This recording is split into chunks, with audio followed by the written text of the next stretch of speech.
দলৰ বুজা হৈ পৰিছে ধোনী মন্থৰ ধোনীক লৈ বিপাঙত পৰিছে দলৰ অন্যান্য খেলুৱৈ জিকিবলগীয়া খেলো জিকা নাই ধোনীৰ বাবে সুপাৰ ফিনিচাৰ ধোনী আজি দলৰ বুজা সকলো ভালৰো এটা শেষ থাকে যদিহে ভালটো শেষলৈ ভাল হৈ নাথাকে ক্ৰিকেটক জীৱন বুলি ভবা মহেন্দ্ৰ সিং ধোনীয়ে এতিয়া যেন সেই কথাটো বুজিব খোজা নাই দ্ৰুতবেগী আৰু উত্তেজনা বিয়পাই দিব পৰা ক্ৰিকেটৰ বাবে আবিৰ্ভাৱ ঘটা টি20 ক্ৰিকেটত মহেন্দ্ৰ সিং ধোনীয়ে এতিয়া ইমান মন্থৰ বেটিং কৰিছে যিটো চাই আমনি লাগি ডাগ আউটত তেওঁৰ দলৰে সতীৰ্থ কেতিয়াবা শুই পৰিছে 5 এপ্ৰিলত ক্ৰিজত 11 অভাৰ খেলিছিল MS ধোনীয়ে 26টা বল খেলি কৰিলে মাথো 30 ৰান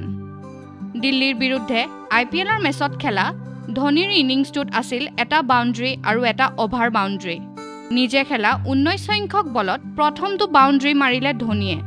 তাৰ আগৰ 18টা বলত এটাও বল বাউণ্ডাৰীৰে বাহিৰলৈ পঠিয়াব পৰা নাছিল এসময়ৰ সুপাৰ ফিনিচাৰে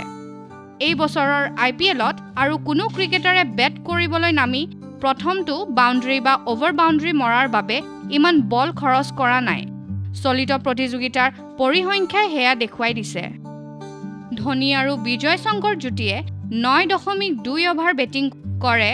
84 ৰান অথচ খেলখন জিকিবলৈ প্ৰয়োজন আছিল দ্ৰুত ৰানৰ দীৰ্ঘ সময় ক্ৰিজত থাকিও দলক বিজয় লক্ষ্যত উপনীত কৰাব নোৱাৰিলে ধোনীয়ে 43 বলত 50 ৰান কৰি এইবাৰৰ IPLৰ মন্থৰতম অৰ্ধশত ৰান কৰে বিজয় শংকৰে ধোনীয়ে প্ৰমাণ কৰিলে তেওঁ এতিয়া আৰু তাহানিৰ ফিনিচাৰ নহয় যি এসময়ত অবিশ্বাস্য পৰিস্থিতিটো দলৰ পক্ষে মেচৰ ফলাফল ঘূৰাই নিছিল সকলোৱে বুজিলেও মহেন্দ্ৰ সিং ধোনীয়ে কিন্তু বুজা নাই ধোনীয়ে IPLৰ কেপ খুলি থব বিচৰা নাই ধোনীয়ে আৰি থব খোজা নাই বুটজোৰো শনিবাৰে চেন্নাই সুপাৰ কিংছ খেল চাবলৈ ষ্টেডিয়ামত উপস্থিত আছিল ধোনীৰ পিতৃ-মাতৃ অৱসৰৰ বুবু বাবাৰ পাছত ধোনীয়ে কৈছে অৱসৰৰ সিদ্ধান্ত লোৱাৰ বাবে তেওঁৰ হাতত 10 মাহ সময় আছে কাৰণ অহা IPLৰ দল নিৰ্বাচন হ'ব 10 মাহ পাছত